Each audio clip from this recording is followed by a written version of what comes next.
Komentimi përsosur i Kuranit, Gjuzi 30, Sure El Ghashie, ajetet nga 17 deri te ajeti 26.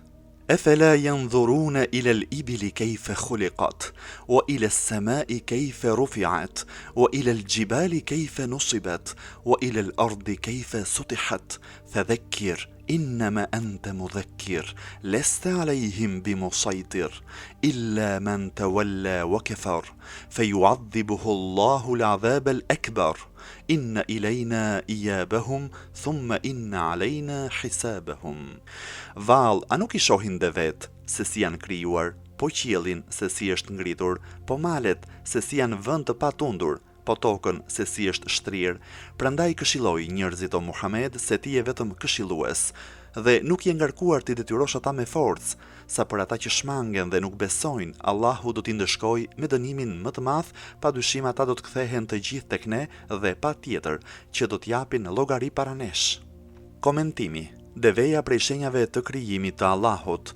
Më lart u fol për xhenetin dhe mirësitë e tij, ndërsa në këto ajete do të flitet për çelësin kryesor të hyrjes në xhenet, që është njohja e Allahut, marifetullah, duke cituar 4 shembuj: fuqinë e jashtme të Allahut, krijimin e gjithçkaje prej tij, ftesën e njeriut për të studiuar përreth tyre dhe rrugën e hyrjes në xhenet, ndërkaq që gjithë kjo është shenjë për fuqinë e pafundme të Allahut, që është çelësi zgjidhjes së çështjes së ringjalljes. Ajeti 17 thotë: valla nuk I shohin dhe vetë se si janë krijuar. Komentuesit e Kuranit kanë shumë për të folur për këtë ajet për sa I përket krijimit të deves. Është e qartë se mbi të gjitha e gjithçka në stadin e parë për arabët e Mekës, deveja ishte gjithçka për jetën e tyre, sepse ajo përmbledhte gjithçka për ta, sepse me të organizonin punën. Ata ishin të zënë me devet ditë e natë, për më tepër kjo kafsh ka cilësi të çuditshme të cilat e veçojnë atë nga kafshët e tjera. Ajo është shenjë prej shenjave të Allahut. 1. Disa kafshëve ne u përdorim vetëm mishin, disa të tjerave u përdorim qumshtin, të tjera hynë në punë vetëm për t'u kalëruar, disa të tjera përdoren për të ngritur pesha.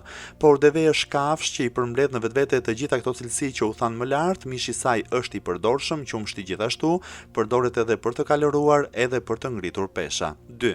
Deveja është kafsha më e fuqishme dhe më e fortë nga të gjitha kafshët e zbutura, ajo ngre pesha të mëdha. Është I çuditshëm fakti që kur ngarkohet deveja, ajo është e ulur dhe ngrihet me një lëvizje e qëndron në këmbët e saj, ndërkohë që kafshët e tjera nuk I kanë këto fuqi. 3. Deveja mundet të qëndrojë pa ujë një javë deri në 10 ditë, gjithashtu e duron shumë urinë. 4. Deveja mund të ecë gjatë gjithë ditës dhe të ecë mbi toka e rrugë të vështira, këtë gjë nuk e bëjnë kafshët e tjera. Për këtë shkak, arabët deven e quajnë anijen e shkretëtirës. 5. Deveja për nga mënyra e të ushqyerit, harxhon shumë pak dhe ha ushqim pa pretendime, ha gjemba, ferra e të tjerë. 6. Deveja në kushte të rënda dhe jo të përshtatshme kur ngrihet tufani I rërës në shkretë të tjerë, I mbron syt, veshët dhe hundën me mjete të veçanta që Allahu I ka dhuruar, kështu që ajo mund të ecë në atë tufan. 7. Deveja edhe pse ka forcë të madhe është ndër kafshët më të qeta, saqë edhe një fëmijë I vogël mund ta marrë në dorë dhe të drejtojë frenat e saj aty ku ai dëshiron pa pasur asnjë problem. Shkurtimisht, cilësitë e kësaj kafshë janë të papara. Nëse njeriu do të shikojë më me kujdes dhe vëmendje se si është krijuar ajo, atëherë do të mund të kuptonte se kush është krijuesi I madh që ka krijuar një krijesë të tillë. Kurani me një pyetje të zhdrejtë pyet njerëzit se ju, duke qenë të humbur dhe të zhytur në lëndinën e pavëmendjes, nuk shikoni, a nuk mendoni për sekretin e krijimit të këtyre krijesave që të mund të gjeni rrugën e drejtë e të largoheni nga e padrejta? Është e dukshme edhe e pauthënë se qëllimi I fjalës në dhëra në fjalin efela yanzurun nuk ka kuptimin e të parit normal apo të vështrimit, por ka të bëjë me të parët e kombinuar me mendim dhe reflektim njëkohësisht. Më pas flet për qiejt, po qiellin se si është ngritur. Qielli me gjithë madhështinë, me të papriturat, me yjet dhe planetet, me bukurinë e rrallë të tij, e nxit njeriu të mendojë, të thellohet përballë krijuesit, që botën e ka krijuar me rend e llogari. Kjo botë e vogël duket si zero përballë pafundësisë. Si mundet që këto mirësi madhështore të jenë të radhitura me aq delikatesë në orbitën e tyre? Si mund të qëndrojnë në vendin e tyre pa asnjë shtyllë? Si mund që edhe pasi kanë kaluar miliona vite mbi diellin, aksi kryesor I lëvizjes së planetit nuk ndryshon? Edhe pse krijimi I qiellit gjithmonë është dukur si dukuri e çuditshme, edhe sot e kësaj dite në dritën e zbulimeve shkencore, të papriturat dhe mrekullitë e tij janë të shumta. Madhështia e tij bëhet më tërheqëse. A duhet të mendojmë e të thellohemi për krijuesin dhe Zotin e kësaj bote të madhe, a duhet t'i afrohemi ne sa më tepër qëllimit të madh të tij? Më tej flet për tokën dhe thotë se vështroni malet se si qëndrojnë në vendin e tyre, po malet se si janë vend të patundur. Malet i kanë rrënjët e lidhura me njëra tjetrën, ato janë të vendosura në tokë si unaza, rreth të blinduar, tërmetet që shkaktohen si pasojë e lavës së brendshme, batica e shkaktuar si rezultat i tërheqjes së hënës dhe të diellit, arrin në pikën minimale. Malet janë ato që mbrojnë tokën, janë mbrojtësit e sigurt ndaj tufaneve, nëse nuk do të ishin malet, toka do të shndrohej në një shkretë të tillë të pabanueshme. Përfundimisht malet e ruajnë ujin brenda vetes dhe e përcjellin atë gradualisht te tokat që kanë etje. Malet në prehrin e tyre mbartin gjelbërim, lulëzim dhe freski, ndaj në ajetet e tjera malet janë konsideruar si shtyllat e tokës. Parimisht, malet shfaqin dinjitet, madhështi dhe forcë, ato gjithkund janë burimi i mirësisë dhe i bereqetit, ndaj dhe për këtë shkak njeriu bëhet më i thelluar në mendime. Edhe profeti Muhammed, paqja e bekimi i Allahut qoftë mbi të dhe mbi familjen e tij para se ti shpallej profetësia, qëndronte për adhurim në malin Nur, Xhebelun Nur dhe në shpellën Hira. Fjala Nusibet vjen nga rrënja e fjalës Nasbu dhe ka kuptimin vendi i përcaktuar. Ky interpretim mundet të tregojë cilësinë e krijimit të maleve në fillimin e krijimit të tyre. Mundet të jetë ajo gjë për cilën në ditët e sotme shkenca i ka vendosur një perde dhe justifikohet duke thënë se malet janë shkaktuar si pasojë e shkaqeve të ndryshme, ndaj edhe beson e pretendon lloje të ndryshme faktesh për krijimin e tyre. Malet janë krijuar për shkak të rrudhave të kokës, malet janë krijuar për shkak të vullkaneve. Malet janë si rezultati i prurjeve të shiut. Malet që janë vendosur në zemër të deteve janë pjesë e sedimentit të detit si dhe pjesë e mbetur e kafshëve. Po, secili mal gjenezën dhe vlerën e bereqetit e ka të denjë për vëmendje dhe për t'i kushtuar rëndësi, ndërsa për njerëzit e zgjuar, ata janë shenjë prej fuqisë së Allahut. Mëtej ajeti i pyet se pse nuk e vështroni tokën sa e shesht është ajo, po tokën se si është shtrirë. Malet lahen vazhdimisht nga shirat, në këtë mënyrë ato krijojnë grimcat e tokës. Më pas në gropat e shtrira dhe në tokën e shesht mund të mbillet dhe mund të ndërtohet çfarëdo lloj ndërtese në shërbim të njerëzit. Nëse i gjithë planeti tokës do të ishte me male dhe lëndina jetesa do të ishte e vështirë raskapitëse. Po kush e bëri gati të banueshme dhe të përshtatshme për ne tokën? Të gjitha këto janë çështje, Kurani i Shenjtë na fton që të mendojmë e të thellohemi.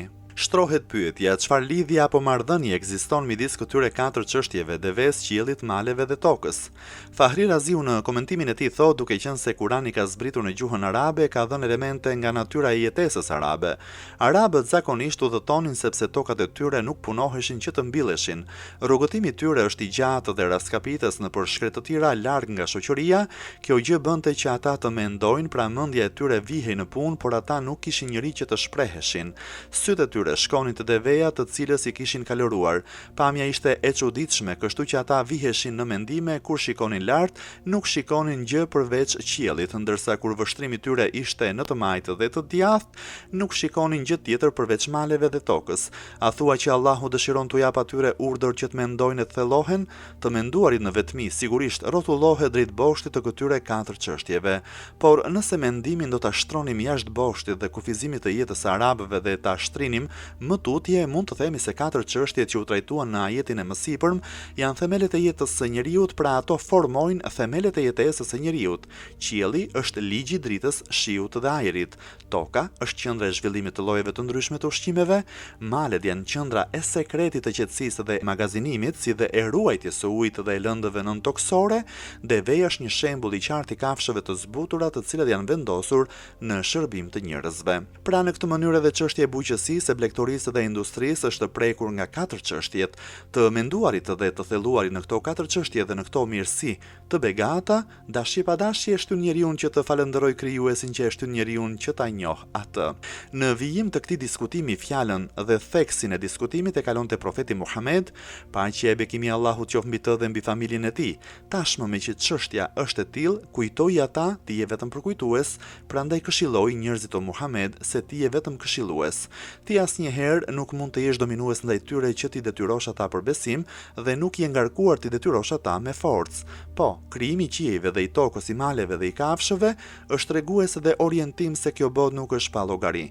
Krijimi i njeriu gjithashtu nuk është pa qëllim, kur gjendja është e tillë, atëherë këshilloj ata që të njihen me qëllimin e vërtetë të krijimit të tyre.